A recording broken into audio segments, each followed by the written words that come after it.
Hello అండి అందరికీ. ఈ వీడియోలో అయితే నా స్టైల్లో ఫిష్ కర్రీ ఎలా చేసుకోవాలో చూపిస్తాను.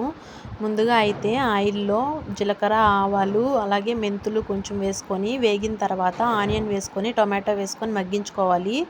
తర్వాత కచ్చా పచ్చాగా దంచుకున్న వెల్లుల్లి వేసుకొని కొంచెం ఫ్రై చేసుకోవాలి. సో వెల్లుల్లి వేసుకోవడం వల్ల మంచి ఫ్లేవర్ ఉంటుంది. తర్వాత పసుపు, కారం, ధనియాల పొడి కొంచెం వేసుకొని ఇవి కొంచెం ఫ్రై అయ్యాక కొంచెం తిక్కుగా కలుపుకున్న చింతపండు పులుసు అయితే అందులో వేసేసుకోవాలి. చింతపండు పులుసు ఒక 5 మినిట్స్ బాయిల్ అయిన తర్వాత మన దగ్గర ఉన్న ఫిష్ ముక్కలన్నీ అందులో వేసేసుకొని ఉడికించుకోవాలి.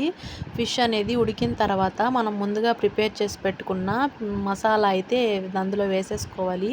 సో మసాలా ఎలా ప్రిపేర్ చేసుకోవాలంటే కొంచెం ధనియాలు, మిరియాలు, మెంతులు వేయించుకొని అందులోనే కొంచెం వెల్లుల్లి వేసి మిక్సీ పట్టి దించే ఒక 5 మినిట్స్ ముందు వేసేసుకోవాలి. తర్వాత లాస్ట్లో కొత్తిమీర వేసుకొని దించేసుకోవాలి. అలాగే నా ఛానల్ కనుక నచ్చితే ప్లీజ్ లైక్ చేసి సబ్స్క్రైబ్ చేసుకోండి. Thank you.